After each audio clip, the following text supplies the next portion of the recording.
Iya, shalom Bapak Ibu, kita berjumpa kembali di Mezbah Doa malam ini. Saya percaya kita semua dalam keadaan baik, sehat ya, dan tetap dalam ucapan syukur. Biarlah kita tetap bersuka cita apapun keadaan kita mau bilang bahwa Tuhan itu baik. Dan kita percaya bahwa Tuhan itu senantiasa ada, Dia menetapkan langkah-langkah kita yang terus percaya. Mari kita berdoa, kita datang kepada Tuhan. Tuhan, terima kasih buat malam ini Engkau mengumpulkan kami di Mezbah Doa. Biarlah damai sejahtera sukacita Tuhan mengalir atas hidup kami. Dan biarlah kami boleh terus mendapatkan kekuatan di dalam Engkau. Kami mau datang membawa pujian dan penyembahan kami Tuhan. Biarlah ini berkenan di hadapan Tuhan. Di dalam nama Yesus kami berdoa. Haleluya. Amin, amin, amin. Iya. Yes Lord Jesus. Biar malam hari ini kami mau menikmati kasih-Mu Tuhan. Hadirat-Mu di tengah-tengah dimanapun kami berada saat ini. Kami percaya Tuhan bahwa Engkau hadir bersama-sama dengan kami. Biar segala pujian dan hormat kami Tuhan malam hari ini kami mau naikkan di hadapan Tuhan. Terima kasih untuk setiap kebaikan yang kami terima sepanjang hari-hari kami. Tuhan, Engkau begitu baik. Kami mau nyatakan setiap keberadaan kami. Tuhan, ini setiap kami datang merendahkan diri di dalam hadirat-Mu. Ini setiap kami Tuhan, umat kepunyaan-Mu yang Engkau tebus, yang Engkau kasih, yang Tuhan pegang hidupmu, yang selalu ada di dalam hati Tuhan. Terima kasih Bapa. Kami naikkan pujian hati kami malam hari ini. Dengan hati yang percaya kami mau katakan, ini hidup kami Tuhan. Kami percayakan hanya padamu. Terima kasih.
Setiap musim dalam hidup kami percaya tak pernah Kau tinggalkan setiap kami. Malam hari ini kami bawa setiap hati kami di hadapan Engkau Tuhan. Ini setiap pernyataan kami Tuhan, kerjakanlah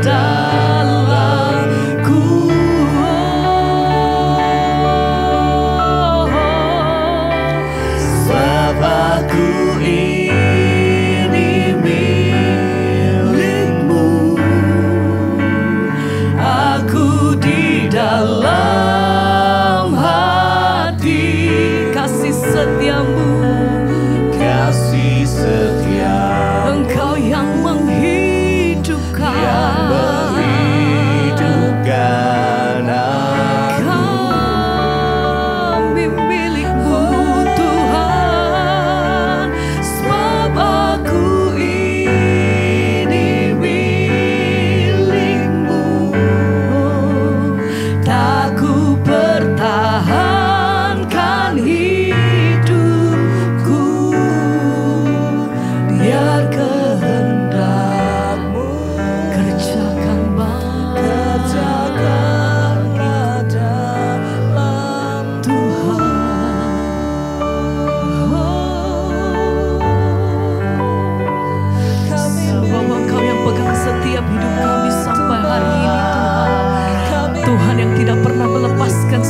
kami. Engkau yang selalu ada di dalam musim setiap hidup kami sampai hari ini. Biar malam hari ini kami nyatakan di hadapan Tuhan, ajar hati kami untuk tetap setia dalam setiap langkah hidup kami. Ajar hati kami untuk tetap berpegang teguh hanya di dalam firman-Mu Tuhan. Ajar hati kami untuk tidak berjalan di luar daripada kehendak Tuhan. Ajar hati kami senantiasa seturut dengan apa yang Tuhan kehendaki dalam hidup kami. Tuhan, ajar hati kami senantiasa bersyukur melihat kebaikan. Terima kasih Bapa. Semalam hari ini kami bawa setiap hati kami Tuhan. Terima kasih. Kami bersyukur Tuhan. Terima kasih.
Karena namun karena firman-Mu tiada pernah berubah.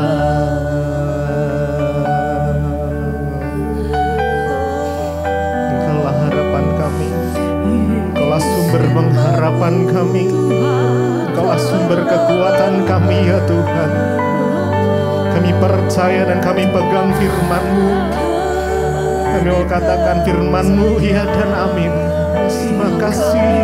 Terima kasih Tuhan. Mari nikmati hadirat Tuhan malam ini sama-sama.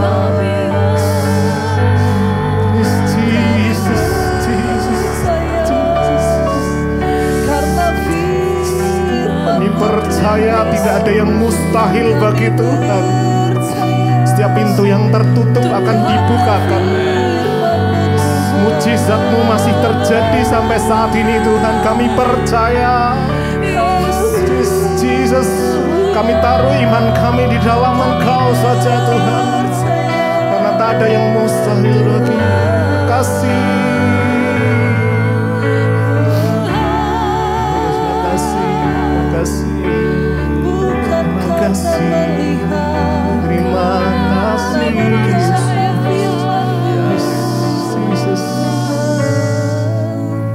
Sebab aku percaya, mari dengan segenap hati kita, bukan karena melihat, namun karena firman-Mu, namun karena firman-Mu yang selalu digenapi, yang selalu digenapi di hidupku.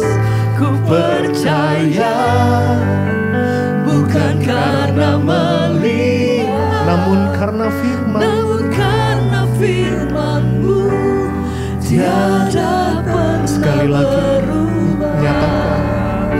Sebab aku percaya, bukan karena melihat, namun karena firman-Mu yang selalu digenapi di hidupku. Ku percaya,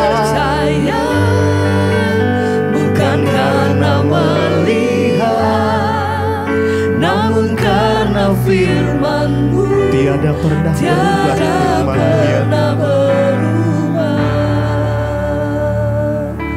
Kami percaya Tuhan, firman-Mu yang menjadi kekuatan di hidup kami.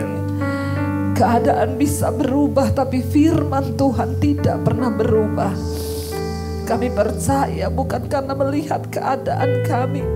Mungkin hari-hari ini keadaan kami sedang tidak baik, namun kami mau melihat dengan mata iman. Firman-Mu yang berjanji bahwa Engkau menyertai kami Tuhan, bahwa Engkau tidak membiarkan kami jatuh sampai tergeletak. Terima kasih Tuhan, terima kasih. Bahkan kalau malam ini kami mau membuka hati bagi firman-Mu, urapi setiap kami Tuhan. Sampaikan isi hati-Mu bagi kami.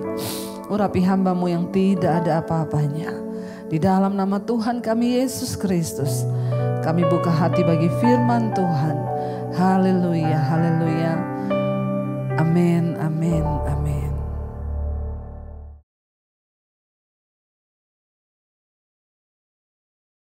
Iya, baik saudara, kita akan melanjutkan bacaan firman Tuhan malam hari ini. Sebelumnya saya akan membacakan kesaksian yang sudah masuk.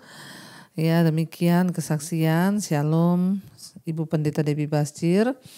Saya seorang ibu dan saya sudah mengikuti Mesbah Doa Ibu sejak 2021. Itu pun awalnya saya buka-buka khotbah di YouTube dan ternyata khotbah Ibu Debbie yang langsung muncul. Saya langsung tertarik dan saya terus mengikutinya. Akhirnya iman saya semakin bertumbuh dan saya sungguh-sungguh merasakan ya jamahan dan pertolongan Tuhan. Singkat cerita Bu, di bulan Maret yang lalu anak saya mengikuti tes untuk masuk polisi. Dari awal pemberkasan saya selalu menyertakan Tuhan ya dalam rencana anak saya ini. Semua urusan ya Tuhan buat lancar. Setelah selesai ya pengumpulan berkas, lanjutlah ke tes yang pertama, kesehatan, dia lulus ya. Tes Yang berikutnya psikotes juga lulus. Tes akademi selama 4 hari, selesai tes akademi dia lanjut ke tes berikutnya. Ada selang waktu 3 hari Bu saat itu. Di saat waktu 3 hari itu anak saya tiba-tiba sakit dan mengalami demam, batuk, pilek, bahkan sesak napas ya. Padahal dia akan bersiap-siap untuk memasuki tes yang keempat, yaitu tes kesehatan jasmani ya, fisik. Saya berdoa di bawah kaki Tuhan, saya berkata, Tuhan, semua perasaan di hatiku ini yang bergejolak, saya nyatakan kepada Tuhan.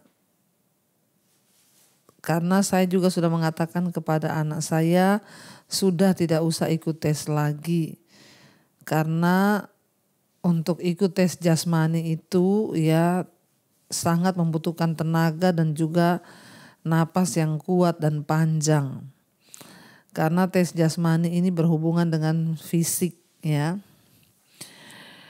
Aku memohon penyertaan Tuhan dan saya berjanji kepada Tuhan bila anak saya sembuh dan Tuhan berikan kesehatan, kekuatan, dia mendapat kesempatan untuk bisa mengikuti tes jasmani dan lulus, maka saya bilang kepada Tuhan, saya akan bersaksi di mesbah doa.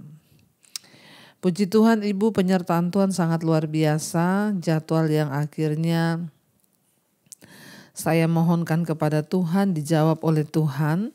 Tibalah tes jasmani anak saya Bu, dan Tuhan menolong dia, memberikan kesehatan tubuh bahkan kekuatan.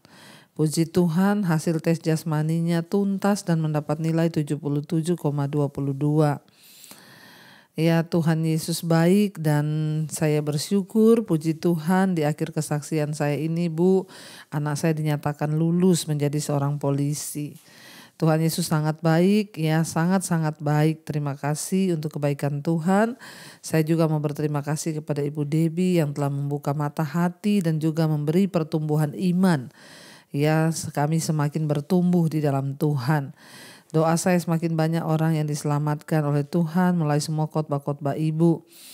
Haleluya, Tuhan Yesus memberkati Ibu sekeluarga dan seluruh tim mesbah doa juga mesbah syukur. Tuhan Yesus berkati, Tuhan Maha Besar. Amin, amin, amin. Haleluya ya. Tidak gampang loh Bapak Ibu ya mengikuti tes polisi. Dan tes yang terakhir itu adalah tes fisik ya, kekuatan fisik. Banyak orang yang tidak lulus di situ ya.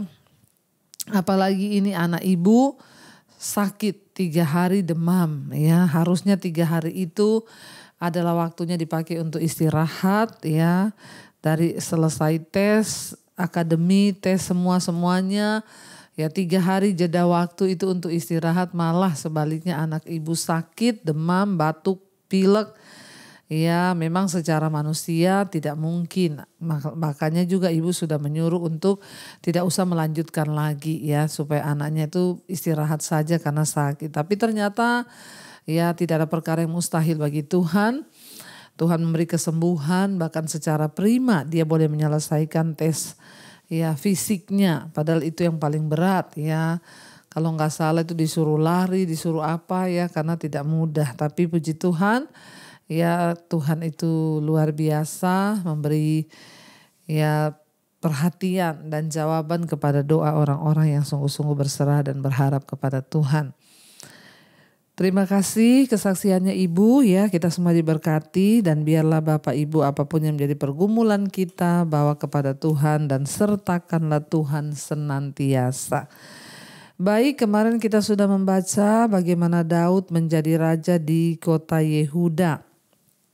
Akhirnya dia bertanya kepada Tuhan, apakah aku harus pergi ke Yehuda? Dan Tuhan berfirman, iya. Ya, dan di sana Daud diurapi menjadi ya raja atas Yehuda. Dan dia berkata kepada seluruh orang-orang yang ada di sana, dia memberikan kekuatan kepada mereka. Dia bilang, sekalipun rajamu, tuanmu Saul sudah mati, dan aku telah diurapi oleh kaum Yehuda menjadi raja atas mereka, namun kamu jadilah orang-orang yang gagah perkasa ya, kuatkanlah hatimu ya. Dan Daud memberi kekuatan bagi mereka. Kita lanjutkan sekarang ya 2 Samuel pasal 2 ayat yang ke-8, peperangan antara Daud dan Isi-Boset. Abner bin Ner, panglima Saul, telah mengambil Isi-Boset anak Saul dan membawanya ke Mahanaim, serta menjadikannya raja atas Gilead, atas orang Asyuri, atas orang Yisrael, atas Efraim dan atas Benyamin, bahkan atas seluruh Israel. Kita tahu Bapak Ibu tidak semudah itu untuk mengambil dan mengangkat raja, harus seizin dari Tuhan sendiri. Memang Daud sudah diakui sebagai raja di Yehuda, tapi di beberapa kota lainnya Daud belum diakui sebagai raja di Israel. Ya, dan akhirnya panglima Saul yang bernama Abner mengambil anak Saul yang namanya Isi-Boset. Dia membawa anak ini ke Mahanaim dan menjadikan dia raja di sana. Diangkatlah Isi-Boset ini menjadi raja atas Gilead, Asyuri, Yisrael dan juga Efraim, bahkan atas Benyamin, bahkan atas seluruh Israel. Siapa yang menyuruh dia melantik anak Saul? Ya, Tuhan tidak menyuruh, tidak ada imam atau nabi pun yang menyuruh dia, tetapi Abner bin Ner ini bertindak sendiri. Dalam hidup ini kita nggak bisa bertindak sendiri dengan mau-maunya kita. Mungkin dia berpikir karena ini adalah anak Saul, jadi harus Saul lah yang menggantikannya. Padahal cara kerja Tuhan itu tidak seperti itu. Ya, belum tentu itu anak Saul dan dialah yang akan menggantikan ayahnya menjadi raja. Tuhan sudah punya rencana atas Israel, ya, dan tidak boleh ya Panglima Saul bertindak seperti itu dengan kemauan hatinya sendiri. Ayat 10, Isi-Boset bin Saul berumur 40 tahun pada waktu itu dan menjadi raja atas Israel, dan ia memerintah 2 tahun lamanya. Hanyalah kaum Yehuda yang mengikuti Daud, ya. Padahal kita tahu urapan raja atas Daud, tapi ya mereka mengangkat sendiri Isi-Boset anak Saul ini. Ya, dan lamanya Daud memerintah di Hebron atas kaum Yehuda adalah 7 tahun dan 6 bulan. Ya, 7 tahun 6 bulan dia memerintah di Hebron atas Yehuda. Lalu Abner bin Ner dengan anak buah Isi-Boset bin Saul bergerak maju dari Mahanaim ke Gibeon. Juga Yoab anak Seruya dan anak buah Daud bergerak maju. Mereka saling bertemu di telaga Gibeon lalu tinggal di sana, pihak satu di tepi telaga sebelah sini dan pihak yang lain di tepi telaga sebelah sana. Jadi kita lihat di sini ya, ketika itu Daud memerintah atas Yehuda selama 7,5 tahun, sedangkan Isi-Boset memerintah di Israel hanya selama 2 tahun. Jadi 5 tahun kekosongan itu ya mungkin disebabkan karena Isi-Boset tidak memang menerima tampuk kekuasaan ya segera setelah kematian Saul. Karena adanya ancaman bahaya terus-menerus dari bangsa Filistin di bagian utara Israel, 5 tahun itu mungkin sudah berlalu sebelum Isi-Boset itu bisa memulai pemerintahannya. Selama masa itu, Abner panglima tentaranya kemungkinan memainkan peranan utama untuk menghalau bangsa Filistin dan memimpin konfederasi utara. Jadi tidak peduli kapan Isi-Boset mulai memerintah tetapi kita melihat kontrolnya lemah dan sangat terbatas. Orang-orang Filistin tetap mendominasi wilayah itu. Dan Isi-Boset diintimidasi oleh Abner, panglima dari Saul sendiri. Ya, jadi cuma 2 tahun dia memerintah dan tidak ada kemenangan apa-apa. Bahkan bangsa Israel tetap dalam bayang-bayang orang Filistin, ya. Dikatakan di sana lalu Yoab anak Seruya, lalu Abner bin Ner dengan anak buah Isi-Boset bin Saul bergerak maju dan anak buah Daud juga bergerak maju. Mereka saling bertemu di telaga Gibeon, yang satu sebelah sini, yang satu sebelah sana. Ayat 14, berkatalah Abner kepada Yoab, biarlah orang-orang muda tampil dan mengadakan pertandingan di depan kita. Jawab Yoab, baik. Lalu tampillah mereka dan berjalan lewat dengan dihitung 12 orang dari suku Benyamin, dari Isi-Boset anak Saul, dan 12 orang dari anak buah Daud. Kemudian mereka masing-masing menangkap kepala lawannya dan menikamkan pedangnya ke lambung lawannya, sehingga rebahlah mereka bersama-sama. Sebab itu tempat itu disebutkan orang Helkat Hazurim, letaknya dekat Gibeon. Pada hari itu pertempuran sangat hebat dan Abner serta orang-orang Israel terpukul kalah oleh anak buah Daud. Ya, jadi mereka akhirnya berperang sendiri. Dengan terpecahnya Israel terjadi ketegangan terus-menerus antara utara dan juga selatan. Ya, sekalipun demikian saingan sesungguhnya Daud di utara bukanlah Isi-Boset melainkan Abner, ya. Itu yang jahat, ya, mantan panglimanya Saul. Isi-Boset itu anaknya Saul. Dalam insiden ini Abner mengusulkan ya diadakan perang tanding antara para jagoan dari pasukannya melawan para jagoan dari pasukan Daud dan yang dipimpin oleh Yoab. Fakta bahwa konfrontasi ini terjadi di kolam Gibeon itu terletak di wilayah Benyamin, ya, di dekat tempat kelahiran Saul. Ini menunjukkan bahwa orang-orang Yoab mendesak ke utara dan memperoleh wilayah lebih luas. Abner mungkin mengusulkan konfrontasi ini dengan harapan untuk menghentikan gerak maju Yoab. Jadi 12 orang dari masing-masing pihak diharapkan akan bertarung dan pihak yang paling banyak orang yang bertahan hidup akan dinyatakan sebagai pemenang. Konfrontasi antara Daud dan Goliat ya adalah juga ya strategi perang. Seperti itu kita ingat dulu ya. Suatu cara untuk menghindari terlalu banyak pertumpahan darah ya di dalam perang. Jadi Abner menantang Yoab yang adalah anak buah Daud untuk mengadakan perang tanding. Tidak usah banyak tapi maju 12-12 ya. Siapa yang menang maka dialah yang akan menjadi pemenang.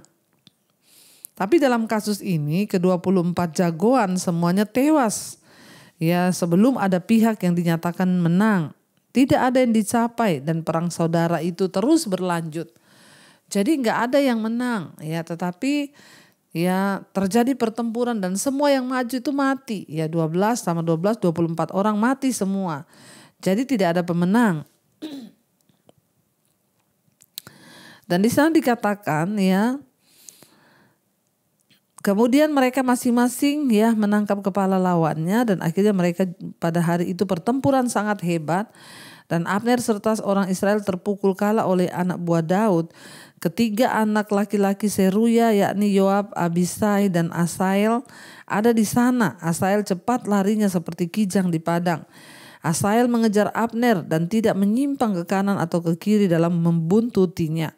Lalu Abner berpaling ke belakang dan bertanya, "Engkaukah itu Asael?" Jawabnya, "Ya, aku." Kemudian berkatalah Abner kepadanya, "Menyimpanglah ke kiri atau ke kanan. Tangkaplah salah seorang dari orang-orang muda itu dan ambillah senjatanya." Tetapi Asael tidak mau berhenti membuntuti Abner. Berkatalah sekali lagi Abner kepada Asael, "Berhentilah membuntuti aku. Apa aku harus memukul engkau sampai jatuh? Bagaimana aku dapat memandang muka Yoab, abangmu itu?" Tetapi Asael menolak berhenti, lalu Abner menusuk ke belakang ke perut Asael dengan tombaknya sehingga tombak itu menembus belakangnya dan rebahlah ia di sana dan mati di tempat itu juga. Semua orang yang datang ke tempat Asael rebah dan mati itu berhenti di sana. Ya. Dan dikatakan di sana tetapi Yoab dan Abisai mengejar Abner. Ketika matahari masuk dan mereka sampai ke dekat bukit Ama yang ada di sebelah timur Giah ke arah padang gurun Gibeon, berhimpunlah Bani Benyamin di belakang Abner menjadi satu gabungan dan bersiap-siap di puncak sebuah bukit. Berserulah Abner kepada Yoab, "Haruskah pedang makan terus-menerus? Tidak tahukah engkau bahwa kepahitan datang pada akhirnya? Berapa lama lagi engkau tidak mau mengatakan kepada rakyat itu supaya mereka berhenti memburu saudara-saudaranya?" Jawab Yoab, "Demi Allah yang hidup, sekiranya engkau berbicara tadi, maka tentulah sudah dari tadi pagi rakyat menarik diri dari memburu saudaranya." Lalu Yoab meniup sangkakala dan seluruh rakyat berhenti. Mereka tidak lagi mengejar orang Israel dan tidak berperang lagi. Kita lihat di sini Abner ini berulang kali memperingatkan Asahel untuk kembali pulang. Ya, atau ia akan menghadapi resiko kehilangan nyawanya. Tetapi Asahel tidak mau meninggalkan tugas yang ia buat sendiri. Ya, jadi kita lihat di sini ya, memang ya ketika ketekunan itu kita mau lakukan, ya memang kelihatannya itu sifat yang baik kalau dilakukan dengan maksud baik. Tetapi kalau tujuannya hanya untuk memperoleh kehormatan dan keuntungan pribadi, ketekunan ya bisa tidak lebih keras bisa tidak ya menjadi sama seperti keras kepala. Sikap keras kepala Asahel ini ya tidak hanya membuat dia kehilangan nyawanya, tapi juga memicu timbulnya perpecahan yang tidak seharusnya terjadi dalam pasukan Daud selama bertahun-tahun yang akan datang. Ya, jadi kita lihat di sini Asahel ini mau menunjukkan ya bahwa dia itu mau mengabdi kepada ya Abner. Dia mengikuti kemana Abner pergi dan Abner berkata, ya kamu larilah ke sebelah sana, jangan ikuti aku terus ya. Kamu cegat seorang musuh, ambil pedangnya. Dia bilang tidak, dia mau ikut kemana Abner pergi. Dan akhirnya Abner membunuh dia dengan tombaknya. Dan itu menjadi satu alasan hampir terjadi perang saudara di antara Israel.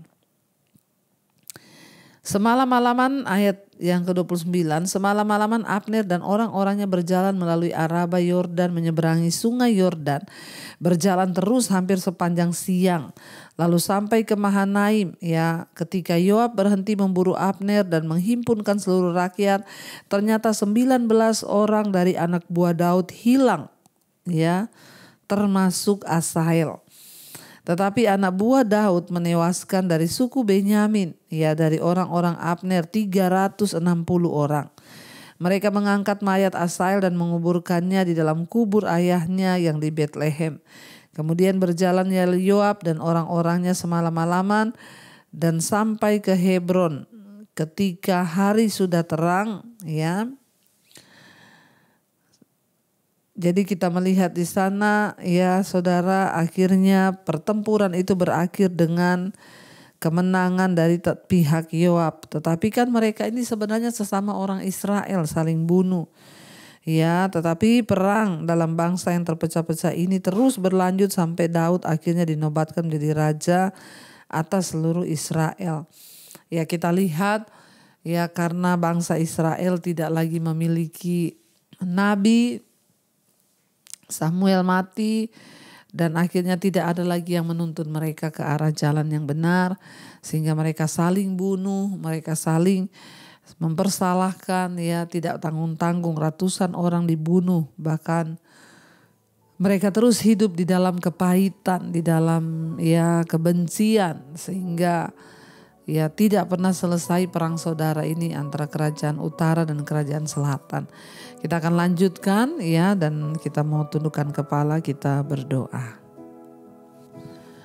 Terima kasih Bapa, kami bersyukur Tuhan kami boleh belajar dari kebenaran firman Tuhan malam ini tentang bagaimana akhirnya Israel terlibat dalam perang saudara.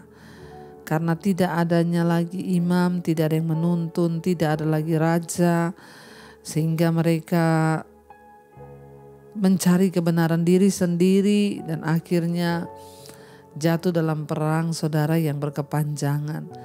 Tuhan, kami berdoa berikan kepada kami hati yang sungguh-sungguh mengasihi Tuhan sehingga kami bersaudara satu dengan yang lain, ya tidak saling membenci apalagi saling membunuh, tapi kami boleh saling mengasihi. Biarlah kasih Tuhan ada di antara kami, supaya kami menjadi orang-orang yang senantiasa hidup dan melakukan firman dan kasih Tuhan. Berkati Bapa untuk setiap anak-anak-Mu yang hari ini sedang ada dalam pergumulan yang berat, masalah rumah tangga, masalah keuangan. Tuhan turut bekerja. Biar kebaikan demi kebaikan-Mu melimpah atas kehidupan setiap kami Bapa. Yang terlilit hutang piutang, Tuhan Engkau turut bekerja membawa kemerdekaan bagi setiap kami dalam hal keuangan.